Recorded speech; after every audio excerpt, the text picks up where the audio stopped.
আমি যদি আপনাকে জিজ্ঞেস করি ফুটবল ইতিহাসের সবথেকে প্রতিভাবান খেলোয়াড় কে, আপনাদের মধ্যে অনেকেরই উত্তরটা হবে নেইমার, যাকে মেসি রোনালদোর সাথে তুলনা করা হতো।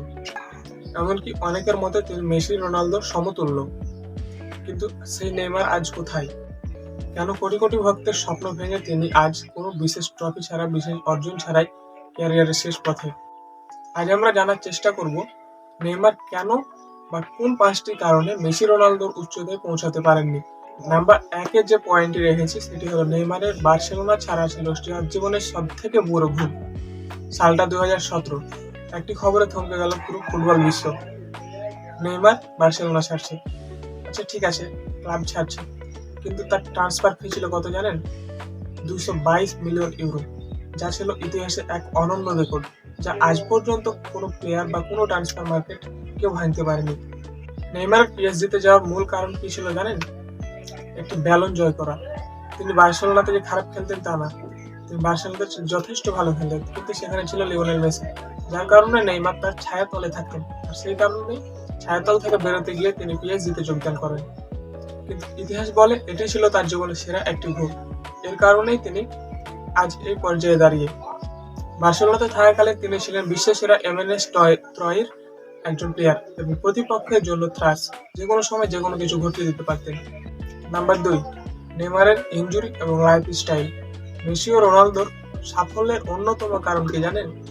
কারণ তাদের ক্যারিয়ারটা দীর্ঘায়ু এবং দীর্ঘদিন ধরে তারা ফুটবলটা খেলছে।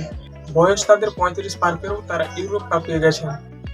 কিন্তু নেইমারের শরীর তাকে এই কাজে সাহায্য করেনি বা সাপোর্ট দেয়নি। নেইমার 2017 থেকে 2023 পর্যন্ত পিএসজিতে থাকাকালীন ইনজুরির কারণে তিনি প্রায় অর্ধেক ম্যাচ মিস করেছেন। এর পেছনে কি শুধু নেইমারের ভাগ্য দায়ী? অনেক বিশ্লেষকের মতে নেইমারের লাইফস্টাইল এবং অপর্যাপ্ত ঘুম এর কারণেই নেইমার বেশি ইনজুরিতে পড়তেন। বারবার ইনজুরি তার চিরচেনা গতি এবং ড্রিবলিং এর ধার কমিয়ে দিয়েছে। এখন সে আগের মতো আর খেলতে পারে না। নাম্বার 3, নেইমারের ফোকাস বনাম ডিসিপ্লিন। প্রতিভা দিয়ে ম্যাচ জেতা যায়, কিন্তু ডিসিপ্লিন দিয়ে ইতিহাস গড়া যায়। নেইমারের প্রতিভার কোনো অভাব ছিল না, এটি সবাই একত্রে মেনে নেবেন। কিন্তু রোনালদোর মতো কঠোর পরিশ্রম করার মানসিকতা এবং মেসির মতো একাগ্র শান্ততা তার মধ্যে ছিল না, বা থাকলেও কম পরিমাণে ছিল, তাদের তুলনায় কম।